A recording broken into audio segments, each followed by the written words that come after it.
Abramos nossas Bíblias no Evangelho de São Mateus, capítulo 11, do verso 16 ao verso 19.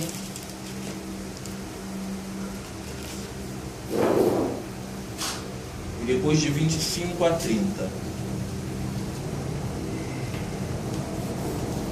Evangelho de São Mateus, capítulo 11, do verso 16 ao verso 19, e depois de 25 a 30. E diz assim o Santo Evangelho: Mas quem hei de comparar esta geração? É semelhante a meninos que, sentados nas praças, gritam aos companheiros: Nós vos tocamos flauta e não dançastes, entoamos lamentações e não pranteastes. Pois veio João, que não comia nem bebia, e dizem: tem demônio. Veio o Filho do Homem, que come e bebe, e dizem: eis aí um glutão e bebedor de vinho, amigo de publicanos e pecadores. Mas a sabedoria é justificada por suas obras. 25.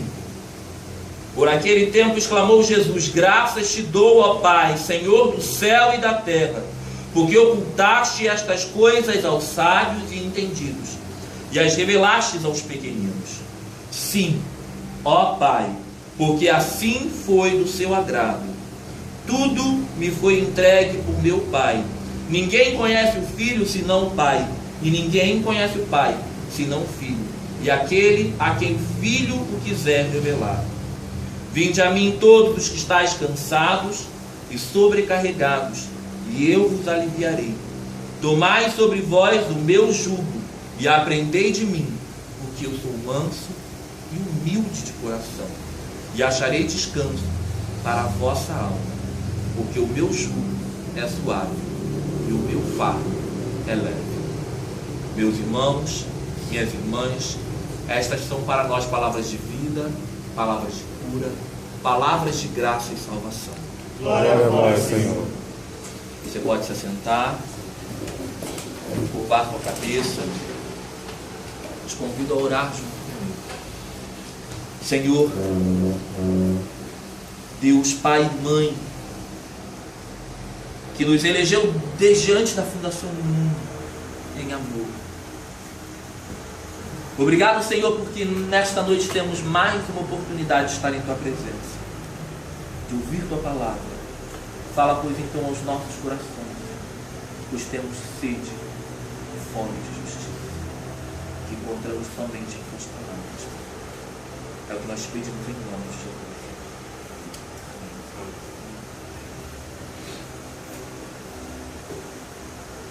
Jesus. Eu, antes de dar início ao sermão propriamente dito, no Evangelho que nós lemos, quando estava fazendo as leituras, às vezes passam desapercebidas de nós as leituras que nós fazemos. Nós costumamos lembrar que Betel é uma das igrejas, as igrejas reformadas que seguem os modelos litúrgicos, são algumas das igrejas que mais fazem leituras dentro de um culto. E que essas leituras não são à toa, mas que precisam ser entendidas. E quando eu estava lendo, e algumas pessoas às vezes fazem uma referência muito equivocada, pelo menos diante do nosso entendimento, aos textos que nós lemos, por exemplo, do Salmo que nós vimos e da leitura de Gênesis, porque elas remetem a uma alegoria. Eles dizem que é uma referência a Cristo e à igreja. O casamento de Rebeca e Isaac é a união de Cristo e a igreja. Então, peça para explicar. Mas é assim que veio. E é importante a gente parar e perceber que, na verdade, aquilo ali é uma história muito bonita, um romance até muito interessante, até muito mais dentro da nossa visão do que das igrejas mais fundamentalistas e tradicionais, porque Rebeca não quis saber de nada, né? Ela só botou o véu na cara e... Como diria, beijo no ombro, vamos embora. Não fez a pudica. Mas é uma história muito bonita, mas que precisa ser entendida. E desconstruída até. Porque ali conta a história de uma mulher que não pôde escolher o seu destino. Porque apesar de em algum momento ali dizer, que chegaram a perguntar para Rebeca, você vai com ele? Na verdade, no momento em que Eliezer botou o pendente no nariz dela e as pulseiras nos seus braços, estava determinado. E antes disso, já estava determinado como é que tinha que ser a mulher perfeita para Isaac. E quando Eliezer faz o voto dele, ele já diz: Senhor, eu quero uma mulher que seja obediente, que seja serva, que esteja pronta para trabalhar. Submissa. Porque é isso, porque Eliezer é um escravo, ele não é, ele está ali a serviço. E ele, quando ele pede direcionamento de Deus, ele diz: Senhor, eu quero uma mulher que quando ela chegar aqui, eu vou pedir a ela para ela me dar água. Ela vai ter que baixar o cântaro dela, vai ter que me dar água, vai ter que dar água para todos os meus camelos ainda. Que eram muitos, porque ele estava levando presentes para toda a família, ele estava levando o dote de uma noiva. Ali não descreve quantos, mas não eram poucos. Que ele, quando você dava o dote para a família da noiva. Então você tinha que comprar o pai, comprar os irmãos, comprar quem mais tivesse na família. Então a pobre coitada da Rebeca estava lá, já foi meio que obrigada a pegar água, baixa no poço, pega a água, aí chega o cabra e diz: estou com sede, dá água aí. E ela tem que servir água para ele. Aí ele: não, tá, pode deixar, eu vou dar água para os camelos também, estou percebendo que está todo mundo com sede, né? Não é para isso que eu vim ao mundo, não foi? E ela vai. E quando ela termina a tarefa dela, pronto, é você mesmo. Pendente no nariz, pulseiras nos braços. Você vai ser a esposa do meu filho. E aí é feita a negociação com os irmãos dela, com a família. E aí, né, para cumprir um protocolo, você vai? Tá, vou, né? Isso precisa ser entendido. Isso não pode ser negligenciado, não pode ser romantizado. Que é isso que nós fazemos, nós romantizamos a história e esquecemos de entender o que está escondido ali. É um discurso que está ali. Como diz o nosso mondário, é um discurso. Ali está dizendo como é que tem que ser a mulher perfeita. E é esse discurso que é propagado em todas as igrejas e que é ensinado para as mulheres dentro das igrejas fundamentalistas, das igrejas evangélicas, todos os dias. Você quer ser uma mulher abençoada? Tem que estar pronta a servir.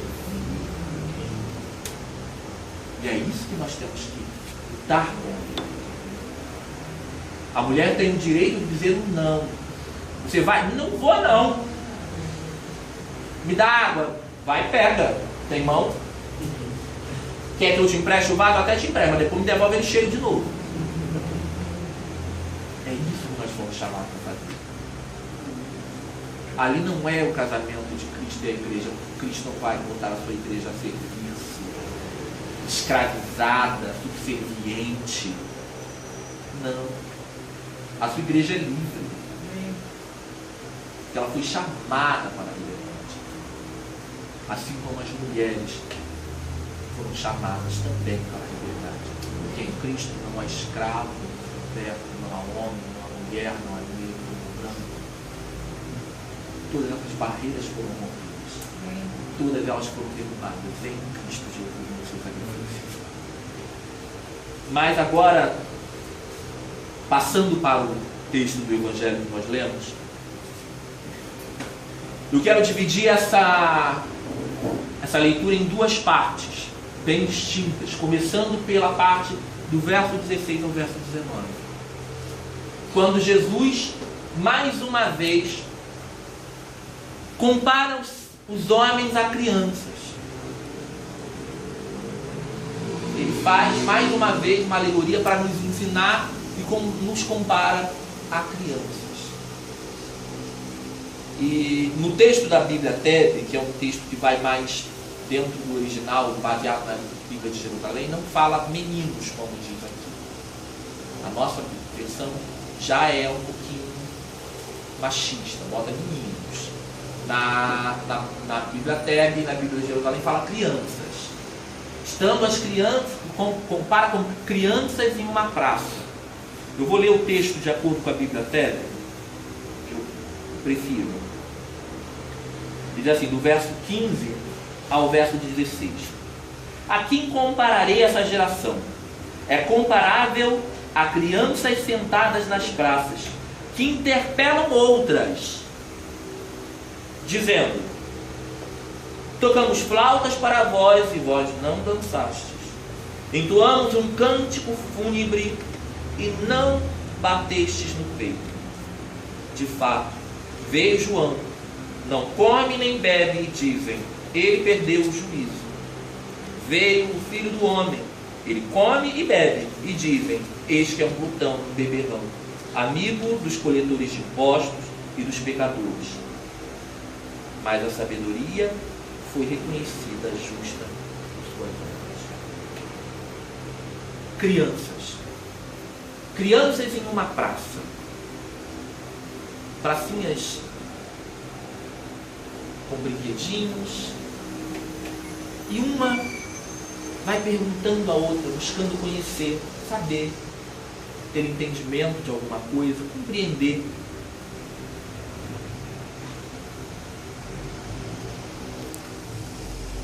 Conhecimento é poder. Conhecimento é poder. Quando eu fui buscar a origem dessa frase, tentar entender quem é que diz, e não se sabe. Atribui a Francis Bacon, mas não tem confirmação, não existe. Os textos de latim não foram encontrados. Os textos dele não foram encontrados. Mas em Provérbios 25, verso 4, fala assim: o homem sábio é forte, e o de conhecimento consolida. Saber é ter poder. Por isso os poderosos dominam o conhecimento e os meios de produção de conhecimento. Meditando sobre esse texto, eu fui buscar em João, capítulo 5, verso 39 e 40, que diz assim: vós prescrutai, prescrutai é o nome, vós buscais nas Escrituras, vocês meditam nas Escrituras, porque pensais adquirir por elas a vida eterna, e são elas exatamente que dão testemunho a meu respeito. Mas vós não quereis vir a mim para terdes a vida eterna. Durante séculos as pessoas tiveram acesso às Escrituras, ficaram sem ter acesso às Escrituras. Os textos sagrados foram legados aos leigos, aos indoutos. Adoro poder tirar o óculos. Intelectual. A grande massa da população não tinha como buscar o conhecimento sobre o Deus ao qual servia. Todo mundo sabe.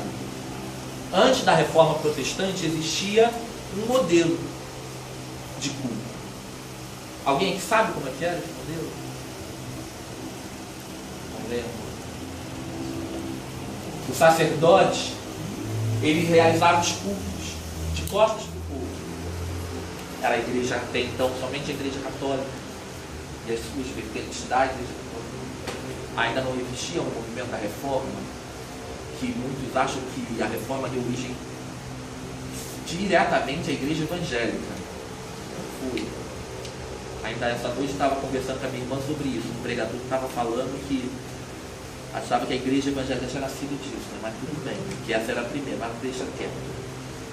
Mas as missas eram rezadas em latim, de costas para o povo. Se fosse hoje, eu estaria aqui, diante do santo lugar, falando tudo em latim. Aí no final de tudo você me pergunta o que é que você entendia? Nada. Nada. E o que era falado era o que era acatado, porque como é que você vai buscar saber o que é a verdade? Então Martinho Lutero, num ímpeto de abrir o conhecimento para o povo, e é válido lembrar que ele não queria de forma alguma criar uma nova igreja. Ele queria ter o contrário, que a igreja se reformasse, que a igreja se mudasse, que ela compreendesse que ela é serva do povo e não fazedora de servos. Não são povo que a ser deveria ser povo. E ele então instaura o que nós conhecemos como a Reforma Protestante, dá início a esse movimento. E a primeira coisa que ele entende que é necessário fazer é dar poder ao povo, dar conhecimento. E então ele traduz toda a Bíblia para a Vulgata, para a língua do povo, para o alemão. Porque ele entendia que sim, o povo precisava ter conhecimento. O povo precisava se apropriar, numa linguagem pedagógica, precisava se apropriar daquele conhecimento. Precisava entender o que significava aquilo. Precisava conhecer Deus, de andar com Ele. De pegar e dizer, tá, você me diz que Deus é assim, mas deixa eu ver se realmente é isso. E então ele tem todo esse trabalho, juntamente com um grupo de outros que o seguiram, de traduzir todo o texto. E permitir que o povo conhecesse. E é maravilhoso ver que o movimento foi tão forte, as pessoas entenderam aquilo com tanta propriedade, com tanto poder, com tanta segurança, que aquilo abalou as estruturas da igreja católica. A igreja romana se sentiu sim amedrontada, se sentiu sim insegura, tanto que deu início ao movimento da Contra-Reforma. Mas é igual uma pedra lançada no rio. Depois que começou, o movimento não tem mais como parar. E a reforma cresceu e se espalhou. E aí, evocando os professores de história, vem a imprensa, o advento da imprensa, que facilita ainda mais o trabalho de Lutero e dos reformadores a partir dele. E a Bíblia, na linguagem do povo, chega a todas as partes do mundo. Ela se espalha. E as pessoas então começam a entender o que realmente Deus quer para cada uma delas. O que Deus quer para cada uma delas.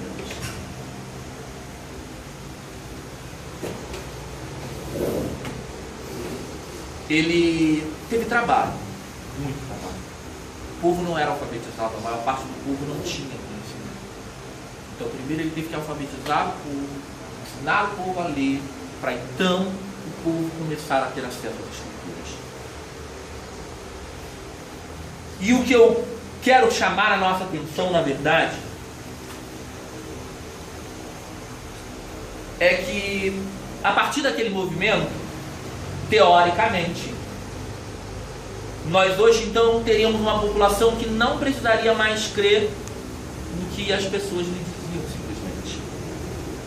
Essas pessoas poderiam hoje, qualquer pessoa, qualquer besteira que eu falasse aqui, simplesmente, peraí, você falou isso, deixa eu ver aqui.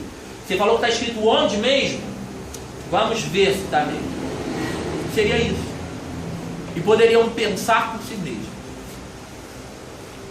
Depois de quase 500 anos da briga dos reformadores, para que o povo tivesse acesso ao conhecimento, para que o povo pudesse entender o caminho que lhes era proposto, as pessoas hoje escolheram voltar a simplesmente baixar as suas cabeças diante daquilo que alguém lhes diz que é a verdade.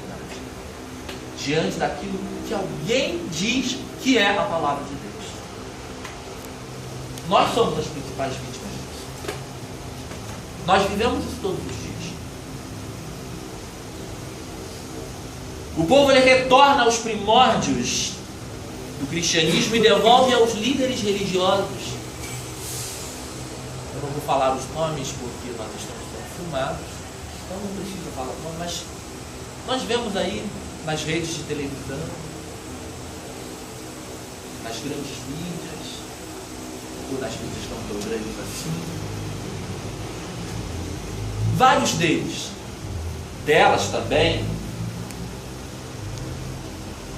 ditando para o povo o que deve ser pensado.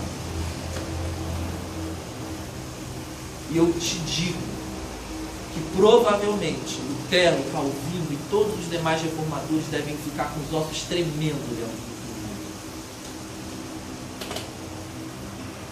Porque eles devem pensar, para que eu tive aquele trabalho todo? Para alguém chegar e dizer para eles que ser homossexual é uma abominação, que a mulher deve ser serva, e tantas outras mentiras ainda piores foram faladas durante tantos séculos aí, e ninguém questiona, ninguém se dá o trabalho de procurar saber o que é que está querendo dizer direitinho.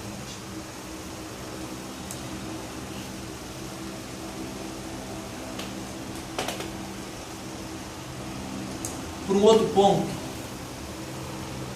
a gente vê as pessoas esquecendo-se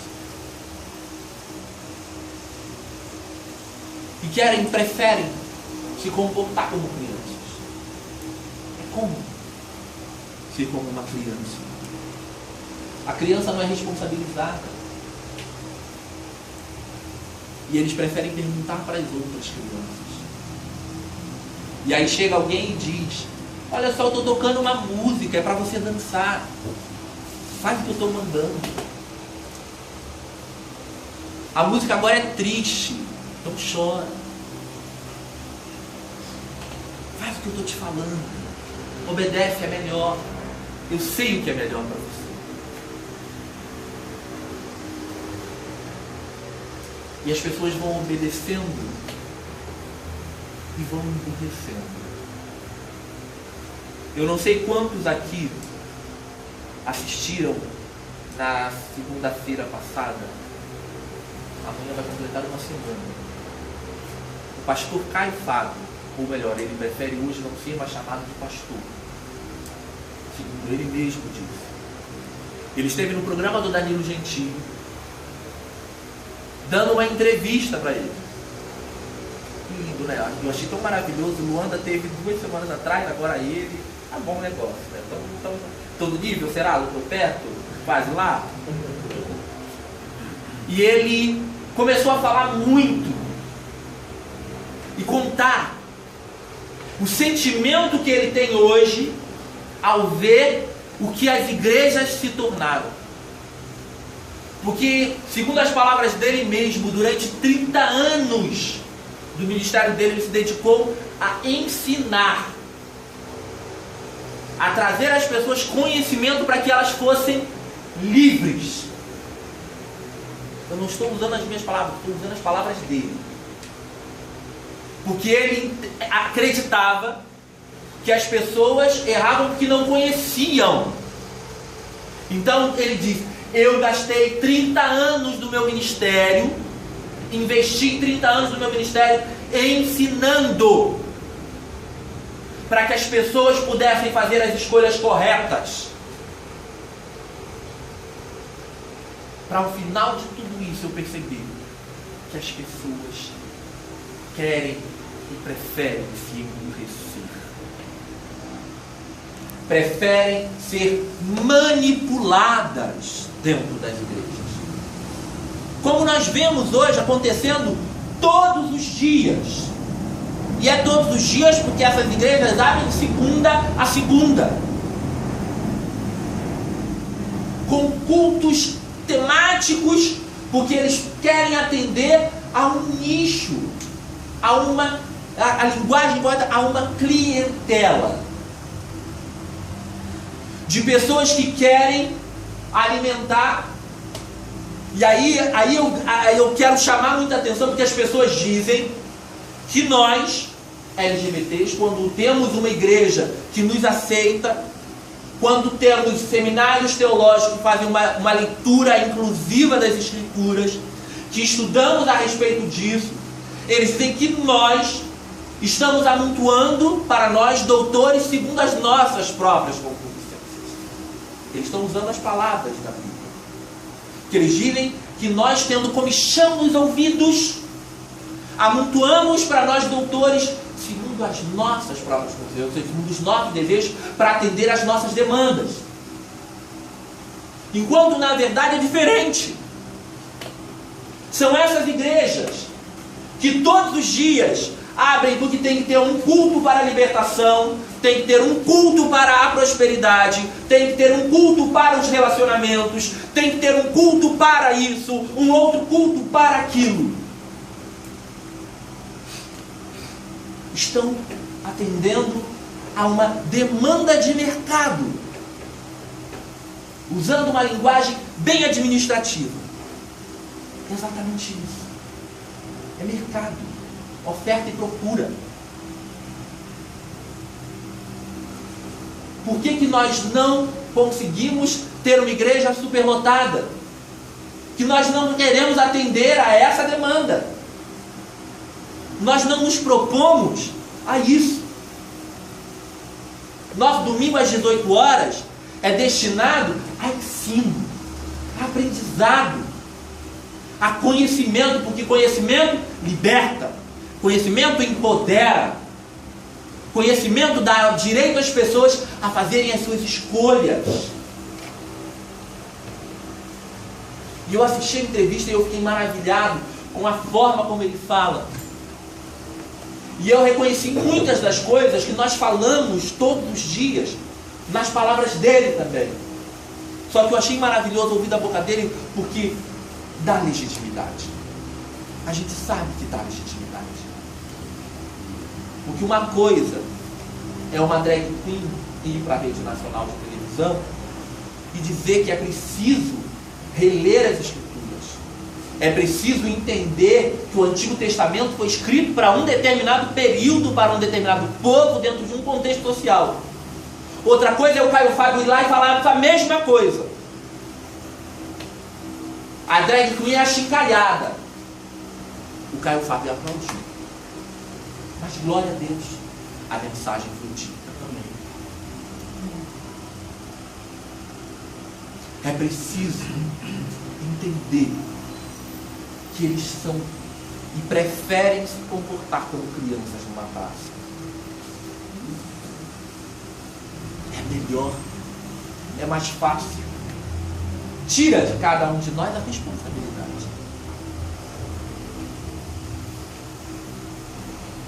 Eu simplesmente sigo o que alguém me diz. Nós temos discutido muito. Eu não sei se algumas pessoas publicaram, eu não sei se vocês chegaram a parar para poder ver uma enquete que está acontecendo no site do Congresso Nacional sobre a revisão do Estatuto das Famílias. Quem aqui chegou a ver isso? Chegaram a acompanhar? Entraram lá, votaram? A enquete diz que eles querem estabelecer um modelo de família. Família nuclear. Pai, mamãe, filhos. Esse é o modelo de família. Isso é família. Qualquer coisa que saia fora daquilo ali não é mais, ou é o que eles pretendem, não deverá mais ser reconhecido como família, que não atende ao molde estabelecido. Eu trabalho como professor de educação infantil, primeiro segmento. Então, quando você trabalha com criança, você tem que ser muito didático. Você tem que ser muito claro. Você não pode deixar a coisa subentendida. Então, eu vou fazer a mesma coisa que eu faria com os meus alunos. Flávio, traz para mim um copinho daquele descartável lá. Deixa eu pegar aqui um pouquinho.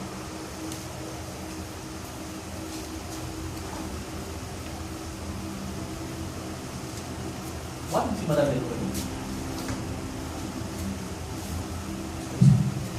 Obrigado.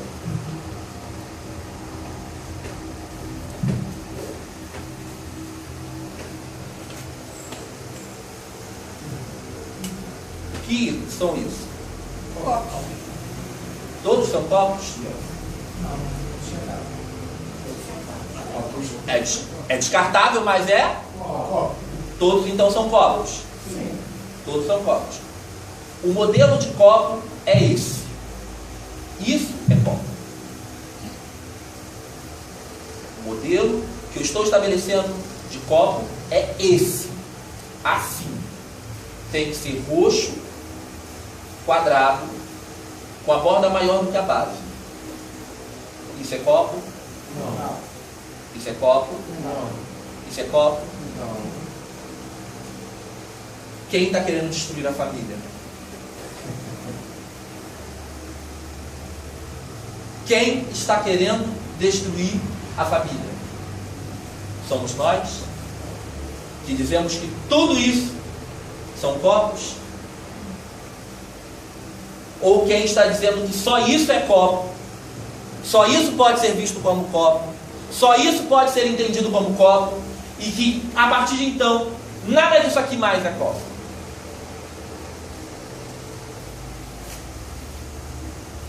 É preciso pensar fora da caixinha. Mas é muito mais fácil eu simplesmente entender que fulano sabe mais do que eu. Ele estuda muito a Bíblia. Ele tem seminário. Então, se ele está falando, quem sou eu para questionar? Com certeza ele sabe.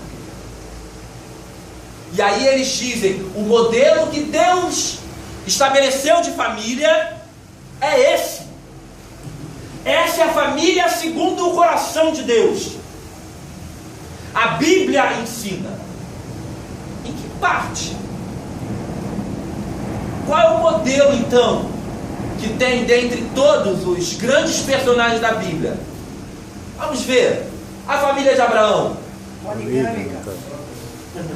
Sara e Agar, que por sinal, Abraão para mim não é modelo de homem de família nunca. Porque a mulher dele ele manda embora com o filho e tudo. Manda para o meio do deserto para morrer. Isso é modelo de pai? De esposo? Quem é o modelo? Adorei o modelo de Isaac e Rebeca. Não precisa nem casar, ó. Preço. É esse? Será que Jacó então é o grande modelo? Mas qual dos dois? Lia ou Raquel? Aquela que ele abominava, e apesar de ter sido dentro do contexto social daquela época, aquela era a mulher perfeita, dava filho até não poder mais. Tudo homem. Só deu filho homem, só teve uma menina. Era um grande modelo. Não. Então o modelo é Davi, o homem segundo o coração de Deus. Ele é o modelo de família. Com qual das esposas? Aquele robô do pobre coitadinho? Urias? E700. Essa? De repente foi com Jonatas. Eu ia ficar quieto. Salomão, que era um homem sábio, sabia fazer escolhas. Esse era o modelo de família. Mais de 1000 mulheres. Tem muito homem que vai dar glória a Deus por isso. Mulher também. Aí vai no modelinho dele, mulher não se enquadra. Do que eles estão falando, não pode.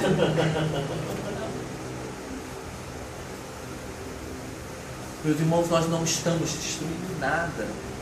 Como seria bom se as pessoas se propusessem a pensar por si mesmas, tentassem ouvir, tentassem dar oportunidade de que nós falássemos o que realmente nós queremos falar, e não o que dizem que nós falamos.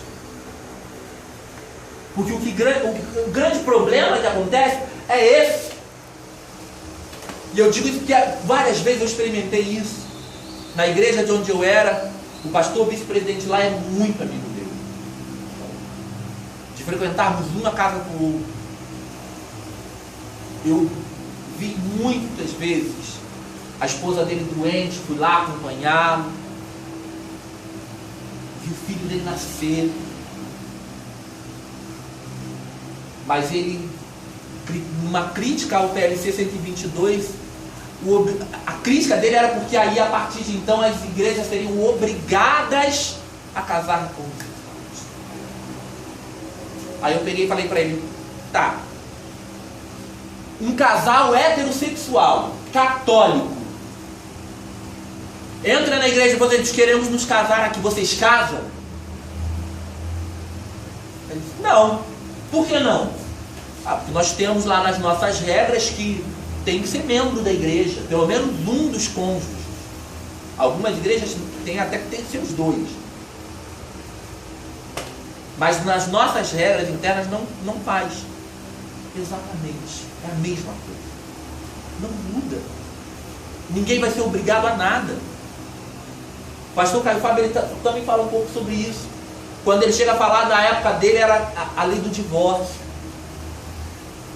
Ele participou das discussões pela aprovação da lei do divórcio. E o grande problema que se enfrentava naquela época era que as igrejas achavam que ia ter divórcio em massa. Quando você aprova uma lei, você simplesmente está dizendo o quê? Tá, agora você quer, você é livre. Vai, você pode. Mas em momento algum, obriga todo mundo a fazer. Essa semana eu estava conversando, ontem ainda citei esse exemplo. Estávamos conversando, eu e Isaac, outro dia. Estávamos falando que aqui na nossa igreja todo mundo é livre, graças a Deus. Amém. Ninguém aqui é obrigado a nada. Inclusive ninguém aqui é obrigado a beber. Então a gente tem gente aqui que vai numa festa, tá regada. E você chega para poder encher o cabelo dele. Desculpa, não deu. E numa festa, se você chegar e falar isso, a pessoa vai dizer, o que é? Porque você é crente? A igreja não permite? E aí você vai, não, a igreja deixa. Você não quer beber? Como assim? Mas se você pode, você tem que fazer. Liberdade não é você fazer o que você quiser, é você não fazer porque você não quer. Isso é a verdadeira liberdade. É você ter a escolha de simplesmente dizer, não, eu não quero. Isso é liberdade. É o que nós pregamos.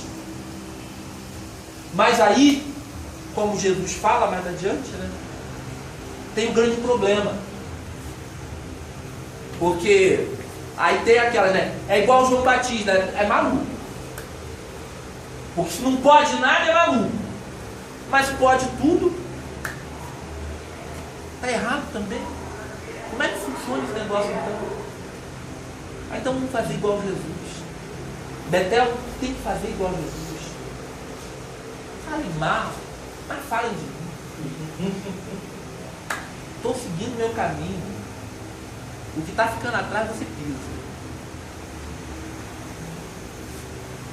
É esse. Foi para isso que nós fomos chamados. Para concluir, o meu ponto já disse que está adiantada a hora. Muitas vezes é assim que nós nos sentimos. Como se nós falássemos uma língua que não é entendida. Da mesma maneira que Jesus falava coisas simples, mas não foi aberto o entendimento para todos. Quando ele fala, olha, o meu fardo é leve, prestem atenção, eu não vou botar nenhum peso para vocês carregarem, não. Mas as pessoas não entendem, que é uma língua que eles não estão preparados para entender. É o que nós falamos, é o nosso discurso, é a nossa mensagem. Ela é como a sabedoria. Provérbios diz que a sabedoria grita pelas ruas e pelas praças, clama em meio às multidões, mas não é ouvido. É a mensagem que nós falamos. Nossa mensagem não alcança a todos, mas aos simples de coração, aos que se propõem a ouvir e entender, aos que o Senhor destinou para isso. Mas isso de forma alguma tira de nós a responsabilidade de, como a sabedoria, gritarmos nas praças. Temos um compromisso de anunciar o caminho, de trazer conhecimento, pois é esse que traz a verdadeira liberdade. Liberdade, como diz a música, para dentro da cabeça. É essa que é bem diferente daquela ilusão que aprisiona. E eu queria deixar uma frase. As pessoas têm maneira de deixar uma frase. Vou deixar uma frase hoje. Um caminho onde existem duas estradas, onde uma é descrita como certa e a outra é errada, não é um caminho de liberdade, e sim uma prisão com duas portas. Posta essa no Facebook. Posta essa no Facebook. Um caminho onde existem duas estradas, onde uma é descrita como certa e a outra como errada, não é um caminho de liberdade. Sim, com duas portas. Nada mais do que isso. Você possa guardar essas palavras no seu coração, meditar ao longo da sua semana, e que Deus possa aclarar cada dia mais as nossas mentes.